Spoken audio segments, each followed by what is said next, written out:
Hello, I'm Turkish Films.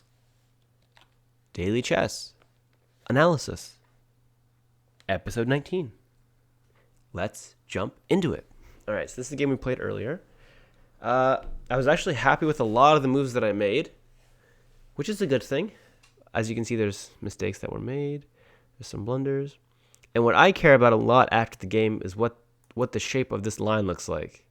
At the beginning, it's pretty steep, pretty rocky here sometimes. That's also because the game was lengthier than some of my normal games. You can see I went to 63 moves. And so that gives it a lot of these kind of sharp little lines. These are so many moves that were made. So you can see we kind of traded the advantage back and forth. I was actually very good at one point and missed a crucial move. And it was a move that actually I was talking about during the game. But then I just talked myself out of it and didn't play it. Then I got the advantage back. He made some mistakes, and I was definitely super winning. In this end game, I made a mistake, and then he was super winning, and he kindly decided to blunder back into a draw. Let's look at the game. So you can see I played 93.6%. He played 86.1%. So I'm almost happy with it, but I am happy with a lot of the moves. All right. D4, knight f6, the Indian game. Bishop f4, to me, signals he's going to play like the London system, right? And this is my recipe against the London system. d5, c5. And then if they play, c6 or something, we bring our knight out and we bring our queen over here to attack this pawn. This pawn kind of has to be weak because he took the only defender of that pawn away and locked it out, right? So we're kind of taking, this is an interesting lesson for openings you're not familiar with. Basically, you can look at what is a feature of the position, and most features of the position do something and also stop doing something because your piece is in a different place. So here, the feature that I notice is this bishop is outside of the pawn chain. So what is it doing? This bishop is, maybe exerting some pressure here. Also, it's not trapped behind the pawn chain. That's pretty good. What is it not doing? That bishop can no longer defend the b2 pawn. So this setup here is kind of designed to get at that b2 pawn and force white to do something. He took the pawn, which I've never seen before, and I kind of considered panicking and just taking the pawn back right away, but decided to react more calmly with knight c6. And there are lines where he can try to, maintain the pawn. I was actually showing there's a few lines where if he tries to defend with a3, it doesn't work. You shouldn't play bishop a or queen a4 check, but if you do, he can't play this move because we can take and the pawn's pinned. That's pretty good. And if he tries to circumvent that with c3, he hasn't prevented us from playing e5. And this is a pretty good center, and our knights are pretty well developed. We're also attacking this pawn, which you can't defend. So it's an equal position, but black has more space and more development, which is not something you can really say about most openings. So this would be very good for black. In the game, however, he played knight f3, and I decided now was the time for me to take this pawn. The computer and a lot of people that play this line value bishop g4 with the intention of playing e5, getting that position I showed you before. White often responds, so after bishop g4, saying, I want to play e5 because this knight's pinned. White says, nope, and pins this knight back. So e5 is still not possible in this position. And some lines involve taking. I don't think that's very good. A lot of people just play e6 here, which to me is kind of just a concession. Like I said that I wanted to play a move. He said no, and then I said okay. Just seems odd. And he actually gets to keep the pawn here. We can't take anymore because the knight's pinned. It ends up being sort of okay-ish. We can play a5 and more stuff happens. But these are some of the lines you can get into. Instead of all this stuff, I just went for the pawn right away. Queen a5, he blocked with the pawn, which was kind of odd, and queen c5. And I was happy that I got my pawn back, because I've never had them take my c5 pawn before, so this was interesting. Knight bd2, I fully expected b4. I thought that was just a much better move. It does weaken the diagonal, but my bishop isn't on that diagonal yet, so there's no real pressure there. And here I made a mistake. Right now, I don't want him to play b4. That would get rid of the weakness that we were talking about.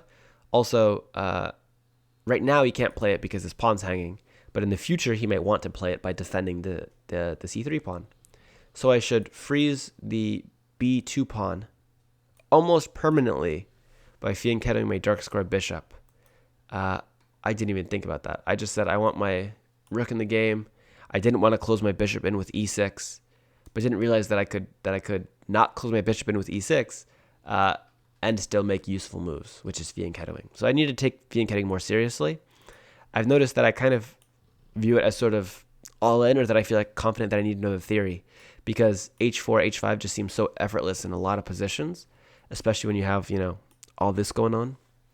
So I'm not a huge fan of doing them unless I know what's happening and I know that those attacks don't work. I don't know that here. But bishop f5, nonetheless, g6 is a much better way to go. More flexible when it comes to the center. h3, stopping bishop g4, I guess. But also, I was kind of sketched by g4, so I responded in kind. He wasted time. I wasted a little bit of time too. But I like that my bishop can come back home. Bishop e2. e6 finally. Knight b3 and queen b6. I'm kind of pinning the knight to the pawn. I know the knight wants to go here, but I'm making it cost him a pawn if he wants it. And here I just went wrong. After playing h6, my chances of phi and ketoing the bishop pretty much dropped to nothing. I just don't like having this kind of wing out here. And I was debating between bishop e7, just saying, yeah, I'm not going to be able to trade off dark square bishops as early as I'd like, or I can kind of try to force this issue over here. And I decided that I always had time to play bishop e7 and castles, so a5. a5 is a mistake. Bishop e7 is much better. Okay, he should have put his knight there. Basically, I shouldn't take this pawn. It's a little bit too poisonous. Rook c8, lining up with the queen. I was envisioning my knight landing on some majestic square like this. He was like, no, I'm good. I'm going to attack your bishop. I think I'm always going to put my bishop back here, especially because that's why I played h6. With bishop e4, it feels like one more thing that I have to keep track of, and I'm not a huge fan of that. Okay, he played a3, stopping my knight from doing the thing that it wanted to do. And finally, bishop e7. I finally said, okay, enough is enough. I gotta go for this. He took, and I took back with the rook. Now, at first glance, I was like, of course, I should take back with a piece because my rook's on a semi-open file with the queen, so closing it seems awful. I was saying maybe I should take with the queen instead, because then I have more pressure or something like that, and I can move my b pawn then. But I finally thought, hey, if I take with the rook captures c6, then after castles and rook hc8, I'll have doubled. That's pretty good. Computer's like, nope. Nope. So I went from being half a pawn up, which is a very comfortable advantage, to it just being equal. I'm supposed to take with the pawn. And the idea is something like pushing the pawn. Okay. He developed his rook.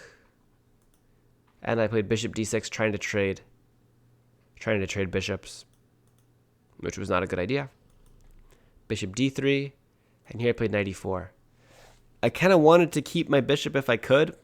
Also, I was kind of going on and on about e4, e5, which isn't particularly possible in this position. And here's the mistake that I made. So here I'm winning 1.79 with the move knight captures f2. And I was talking about knight f2, and I was talking about knight f2, and I didn't play it. Knight f2 is a really good move. Steals a pawn for free. After knight f2, if he takes this, his knight on b2 undefended the bishop. That's pretty good. If alternatively he decides to take our bishop, that's a rook. Fantastic. He should probably take that back. I mean, there's checks and stuff happening all over the place. Probably take that back. I could still do the check, I guess, first. Is there a problem with doing the check first?